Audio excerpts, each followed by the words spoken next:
Hello, everyone, and welcome to Franz's Real Estate Facts episode. I believe it is 22, but at this point I have stopped counting. I am here today with Josette Diaz, and Josette Diaz came as a referral from Miha Corbin and also Karen Buelterman, who were amazing guests on my show. And any referral from them is likely going to be an amazing referral. And so when they said you should talk to Josette about being a guest, I was like, of course. I don't know what we're going to talk about, but Josette can be a great guest. And then I had a meeting with Josette. We talked, and I found out that Josette is a transformational coach. And she primarily works with women business owners to help them deal with whatever they're dealing with as female business owners and making the transformations they need to make when they are navigating being business owners, which is really awesome because I am now a board member of Lawyers Club, which wants to advance women in the law and society. So Josette, you are a very good person to have in my corner as an advocate for women. Yes, thank you. That being said, what we are going to talk about today is real estate related. And one of the things that really kind of came up for me, particularly because I'm going to be moving soon, is moving, selling a house, all of this stuff is actually an emotional process. And a lot of people, I mean, I don't know how many people really think about this, but for a lot of people, a house, especially like maybe a parent's house or something, it is actually the longest relationship they've ever had, right? Short of the relationship that they have with their parents, it is the longest relationship that they have. The house has memories. You know, there's a lot that goes on with selling a house. If you lived in a house for a really long time, there's a lot that goes into sort of going to a different place. Even if it's the house next door, it feels different, right? It's a different experience and it's a change. So, you know, this whole process of going through change is something that, um, as a transformational coach, I thought Josette would be really good and qualified to talk about just when we go through a change, right? Especially a major change like where we live. What does that actually look like? What does that feel like? And what are some ways of kind of just navigating and processing that change without losing your mind? Well, I think, we all go through change in different ways. Like we sometimes change happens to us and sometimes we initiate the change. So like you're moving, you're aware that a change is coming. And so there are different stages that you can go through during that change. And even when it happens to you and you aren't expecting it, you still go through these 7 stages. And the 7 stages were brought to light by Elizabeth Kubler-Ross, who is a Swiss-American psychologist or psychotherapist, excuse me. And they go along with like the 5 different stages of grief, which was a book that she wrote. And so as you're going through change, getting ready to move, as a kid growing up, I went to 11 different schools. So I moved around a lot, like almost every year. Mm. And so that's a lot of change to endure, which is part of what, being a transformation coach is helping people transition through change. Right. And so when you go through these different stages, as you're getting ready to move yourself, you're going to have a moment where you feel you're in shock, even if you start the change. So, Franz, I'm going to use you as an example that if you, Yes. as you start to get ready to move, even though you initiate it, there's part of you that kind of goes, wow, I can't even believe this is happening. We all have those moments where like, oh yeah, I wanted this, yet at the same time, I'm kind of like in awe in a way that it's even going on. So Mm-hmm. during those moments, and then sometimes when you're not exactly initiating the change, maybe there's a divorce and you're moving and you're having to sell your home. That's something that needs to be handled a little bit more gently with yourself. And that shock can be difficult to get your mind around. And so one of the things that I work with my clients on is using a cognitive behavioral tool called Wise Mind Choice. And it's simple for anyone to use. If you're in that moment of shock and you're not really sure what's going on, it's great to just take a blank piece of paper and write down three columns. The first column is going to be the facts. So what are the facts of the situation? And be careful not to mix beliefs in there, because sometimes we can do that. And then you want to take the second column, and that becomes your emotions and your beliefs. So what you believe and what you feel around the change. And then, as many people know, the right side of your brain's your emotional thinking brain, and your left side's your logical. When you write down the facts and the emotions and beliefs, you can take a look at those two columns and make a wise mind choice about it. And so using this as a tool helps you kind of cipher out what's really going on, so that you can then be in a wise mind, a nice blending of the two, so that you can move forward. It will help dissipate the shock. So that's my first tip within the 7 stages of change. And then the second stage is denial. So you go through this moment of shock, and then you're kind of like, okay, well, I'm over that. But, you know, how do you recognize you're in denial if you're denying it? The first thing that I do for myself is I notice when I start wanting to avoid. So if I'm wanting to avoid a lot of things and I don't want to get to my to-do list, or I go, oh, that thing I'll do later because it has to do with the change. Like maybe I need to get boxes, you know, and start moving. I'll do that later. I also might procrastinate and just continue to put those things at the bottom of my list. And so those are all indications that you're in denial. And so my tip for that is to journal. And not everybody likes to journal, yet there is something that happens within your own physicality when your energy moves when you write things down. And so moving that energy can get things to flow, and the denial will start to go, it will start to go away. You can also do different things like do an audio journal. Sometimes I don't have time to write, or I don't feel like it. So I might tape record something and I can have that for later. Or I might translate it later. I might not. But at least I'm getting it out, and I'm kind of like formulating my thoughts a little bit more. And that helps move the denial along. And then the third stage is around frustration. So once you are out of denial, you can't really deny it anymore. It's like, you know what you know when you know it, right? So once you know it, it then can turn into frustration, because you're still resisting. You're still in this resistance process. So you get the boxes. Now you got to pack the boxes. So you decide, you know, strategically, what room are you going to tackle? Well, that might start to get frustrating, especially like when you get to the garage. That's where we all kind of throw a lot of stuff. And depending on how long you've been in your home, you know, that's a lot of work, and it can be very frustrating. And so to deal with frustration, I advise people to use breath work. Breath work is such an excellent tool, and it's so easy to use. You can use it in the grocery store. You can use it, you know, at the bank and anywhere you are. And it's just simply allowing yourself to pay attention and put your attention on your breath. And to take that a step further, you can practice using an affirmation.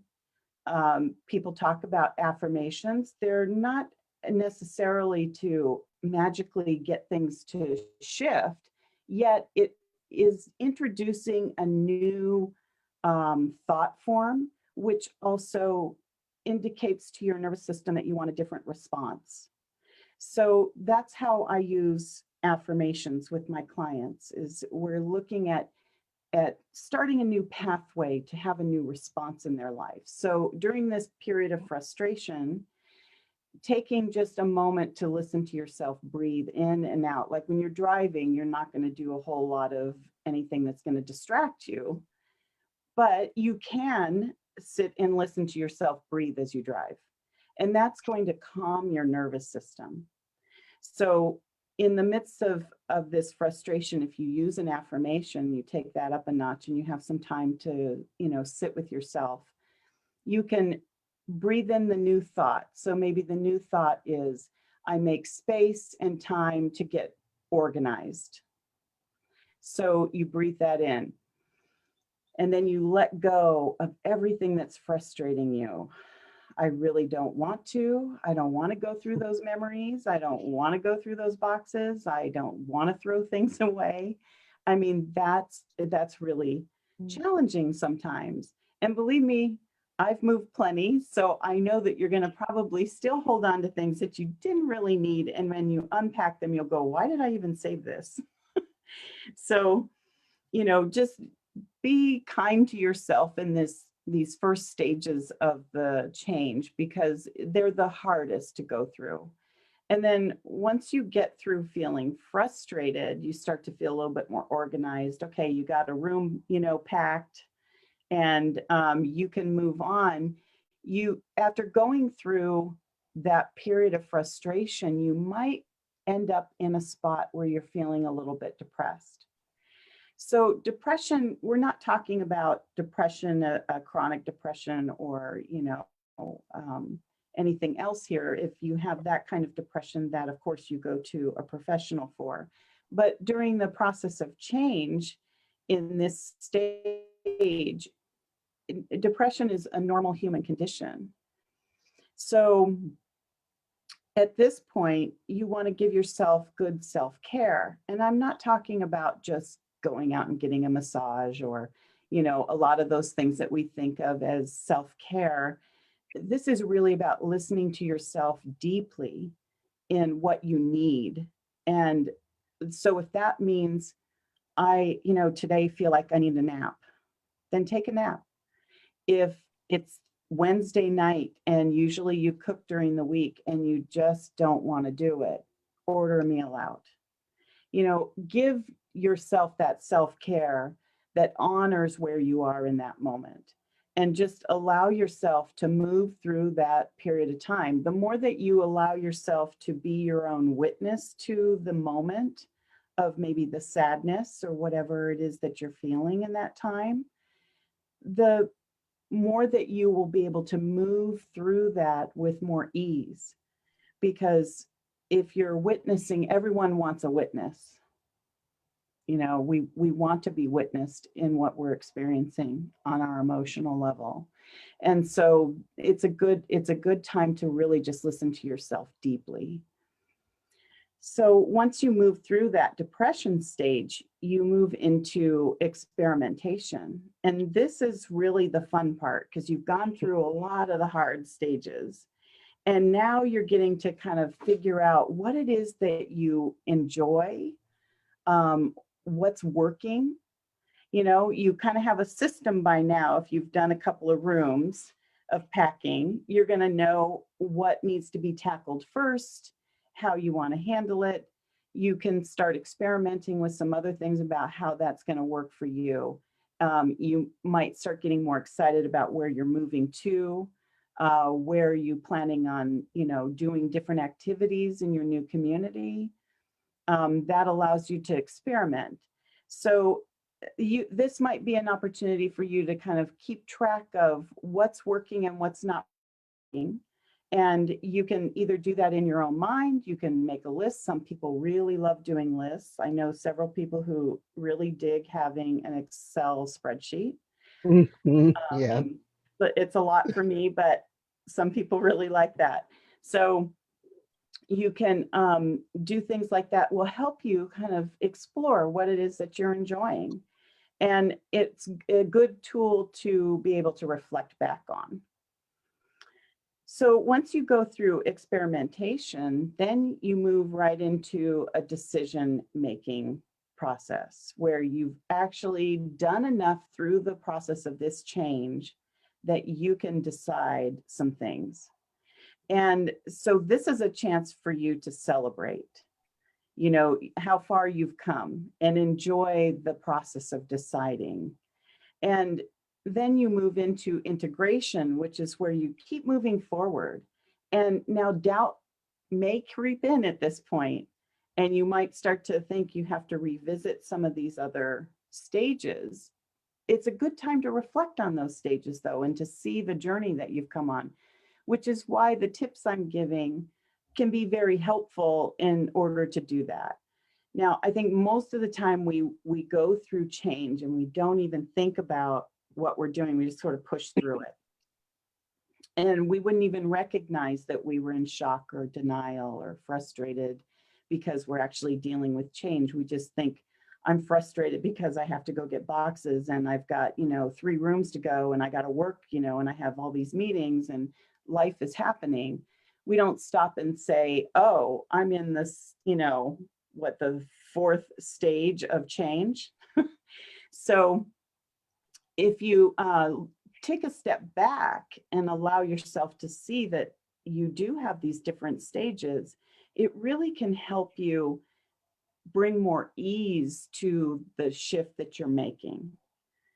And I always like to relate change to your, you've learned a certain amount of tools up to that point, and it's now time for you to move forward and to learn something new. So that always helps me in my own mindset around change, because I look at it as I'm growing and I'm learning, and I've learned so much that it's time for me to learn something else. And if that brings some peace of mind, then that's a helpful tool as well. Definitely. So Yeah. Well, go go ahead. ahead. I was just going to say, I know I ran through all of that very fast, but I think that if you take those steps back, it does allow you to kind of see a bigger picture and really be a little bit more kind to yourself in a way. Yeah, absolutely. I mean, the information that you gave was extremely helpful. I really enjoyed sort of the wise mind exercise of, what are the facts, what are my feelings, and where am I coming in as a wise mind, or how can I approach this with a wise mind? A lot of times, one of the things that came up for me is sort of this idea of cognitive distortions. So our brain likes to make sense of things. See, and I now get to bring in my neuroscience background, which is great. So the brain really likes to make sense of things. And when the brain can't make sense of things, it fills in the blanks. Right. And the example that I give, that I like to use of like what the brain does with that, is when you're driving, right? When you're driving, let's say you drive down a street, you see like one corner, right? It's like a corner, it's like white and it's red, and it's kind of at an intersection, right? And you see this thing, and you can kind of see the post, but you can't see what it says, right? Is not a very great example. It would be much easier to understand this with a picture. But if you saw that, right, your brain will automatically fill in the blanks and say, this is a stop sign and I need to slow down. Your brain is very good at doing that, and it is really helpful when you're doing things like driving or functioning in the world or whatever. It's not so helpful for processing emotions, because your brain also fills in the blanks for your emotions. Right. And if you're dealing with a situation that doesn't make sense, like trauma or moving or experiencing something that doesn't work, your brain is going to distort reality, just like it distorted that stop sign, right? There's a tree in front of it. You can't see the stop sign, but your brain distorted the reality so that your brain knows this is a stop sign. It will distort the reality to make it something familiar. Mm-hmm. So that's what our brain does. And cognitive distortions, like things like feelings as facts. I feel sad, therefore this must be a bad thing. I feel sort of anxious, therefore whatever. I feel like I am responsible for this happening, therefore I am responsible. I have agency, I have control, and I wasn't able to do something. So our brain really does that. So kind of looking at this from a wise mind standpoint, we can actually say, okay, this is what's factually true. Yeah. there's a tree, there's a corner, it's white, there's something red, I can see the bottom of like a silver metal pole, Mhm. right? And then we have our emotions. We say, okay, this feels like a stop sign.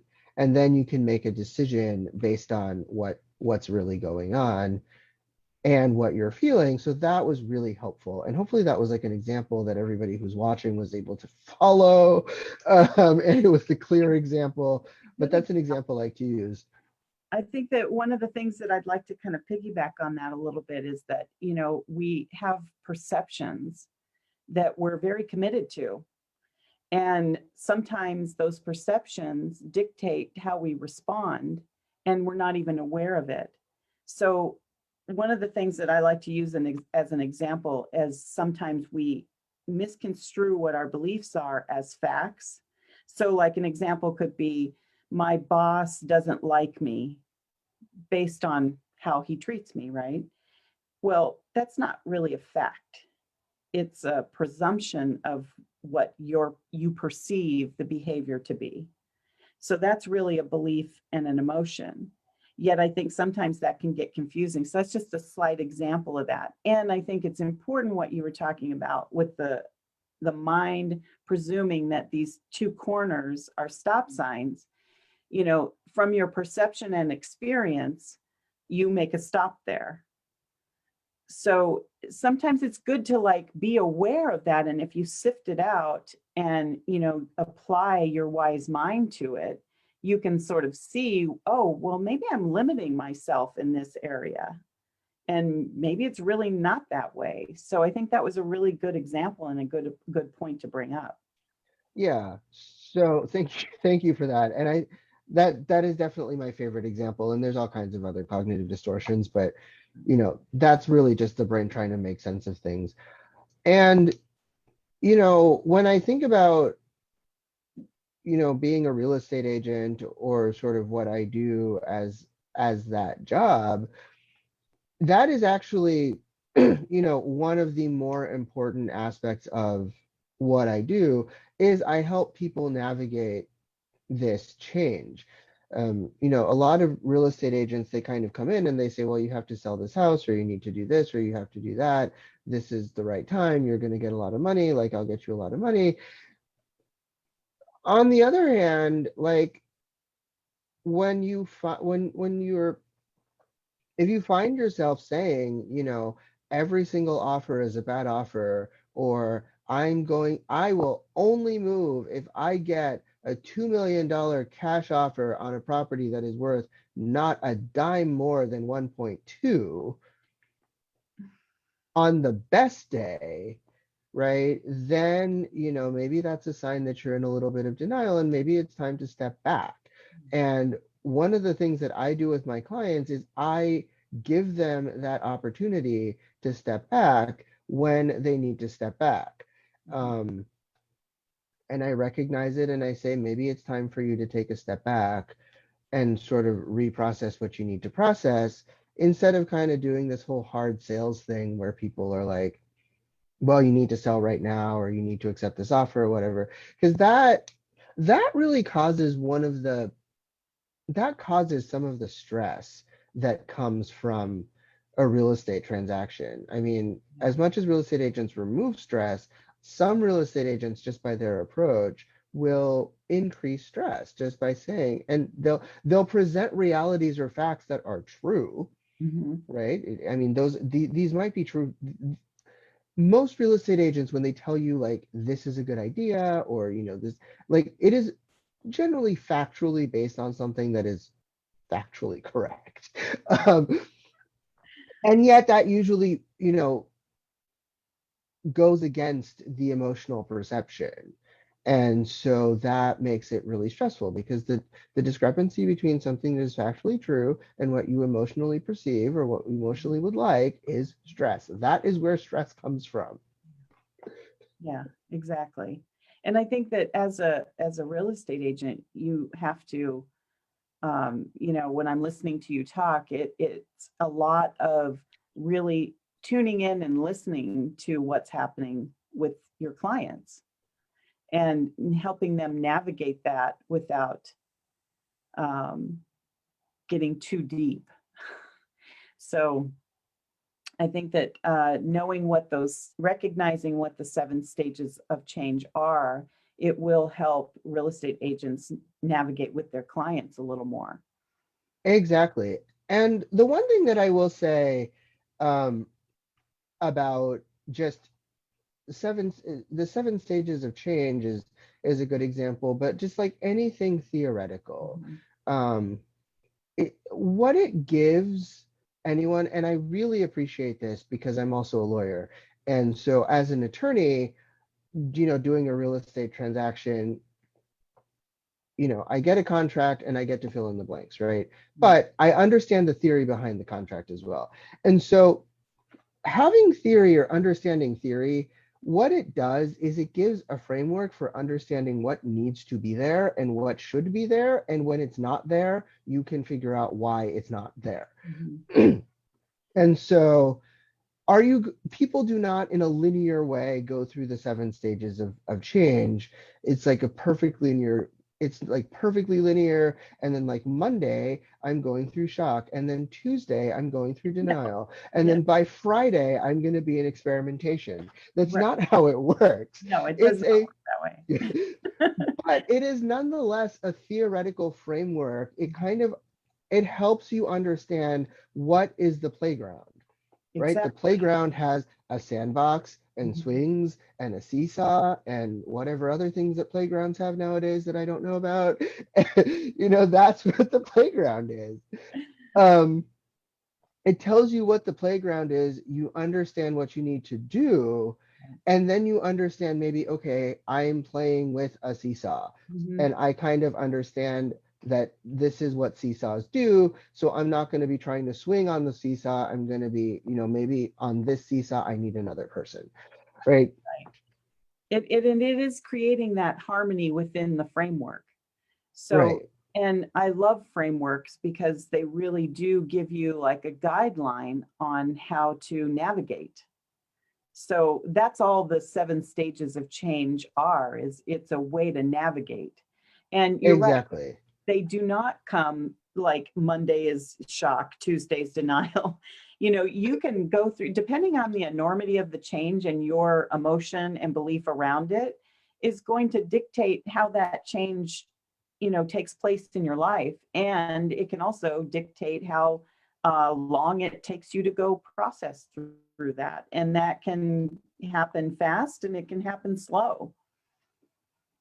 Right. Or, are you even going to go through some of the stages, or will it show Right. up in a certain way? Like if it's a change you wanted, if you finally bought that house on a cliff overlooking the Mhm. ocean and you're really happy, and that maybe you're not going to feel frustration. Right. Or it might be for a split second, you know? Right. Or it'll be yeah, but it's important to understand. It helps you understand where Mhm. you are, so then you can figure out, how do I move forward? Exactly. And My I think that we always need a little assistance and guidance sometimes to navigate through that emotion and the overwhelm, because for most people, this is like the biggest financial commitment they make. And that's huge. It brings up all kinds of things. Right. Relationships with money. Did you have money? Did you have too much Yeah. money? Was what money like a tool used against Mhm. you? Like, what's your relationship with money? How do you feel about money? And And so that's a all whole of those things. other subject. Yes, that's a whole other layer, but those are other important layers. Right. Yeah. And like you said, you love frameworks. I love frameworks too. The other really good example I like to use is, if you want to go to Paris, Yeah. great that you want to go to Paris, but you're never going to be able to go to Paris unless you figure out where you are. If you look around and you're like, I see an Eiffel Tower, I see like, hotels, I see glitzy lights, and so I must be in Paris, but in reality, you're in Vegas, Right. right? You're never going to get to Paris. Like, True. there might be things that feel like Paris, but it's not Paris. So true. Right. You do have to you have to be able to Take a look at where you are, where you want to go, and then how do you want to get there? Exactly. Or just be comfortable and happy with the fact that you're here. I don't know where I want to go. I just want to walk around. Yes. And comfort's a really good point to bring up, because when you go through change, it's not comfortable. No one feels comfortable in change. I don't know very many people that go, wow, let's get into some more change, because it is like this uncomfortable thing. Now, some people can get comfortable with change. When it first happens, it might not be very comfortable, but getting comfortable to be uncomfortable is a great place to be, because it means you're growing. It actually means that you're stretching yourself, even if it doesn't feel particularly great all the time. So, Yes, absolutely. Well, is there anything else you'd like to add? You were a super awesome guest. I really enjoyed talking to you about change, and I got to be a little nerdy with my neuroscience and law stuff. So I love that always. that was really fun. I love that too. Yeah, Um, I just want people to be easy on themselves when they're going through something that's big. Even when you initiate it, it still is a shift. And you're going to probably have some various feelings, even though you're excited. And just to honor those moments with yourself. Too often, I think we rush things and we push feelings down and we don't deal with them, but that always will rise back up to the top. So if you can just give yourself that honoring moment, then it will help ease the changes that happen in your life. absolutely. I think that's wonderful advice. And if you, for everybody who watches my show, they know this. The last question I always ask my guests, or at least one of the last questions I ask my guests, is if people watched you and think you are as awesome as I do, how can they get a hold of you?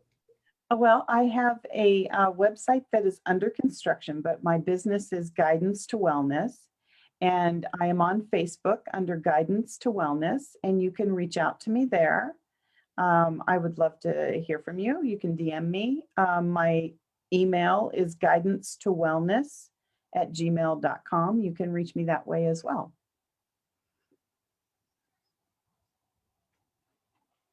Awesome. I'm actually popping that out in a comment right now so that you, nope, wellness has two L's. Correct. So it will be guidance to wellness at gmail.com. And that'll be here in the Facebook comments. And well, Josette, thank you so much for being with us. I really appreciated everything that you said. You gave some great tips. I will definitely walk away with the Wise Mind exercise. The breathing exercises are great. I love breathing exercises as well. Also, any other type of sensory awareness exercises are awesome. Like, what do you hear? What do you smell? Those are really great centering exercises for me. And next week we will talk to another awesome and amazing guest. If you have any suggestions for guests, or if you would like to be a guest on the show, please feel free to reach out to me, as I am always happy to entertain new people who have good, insightful, and interesting information to provide our listeners and viewers. Thank you so much, and I will see you next week. Thank you. Bye-bye. Bye.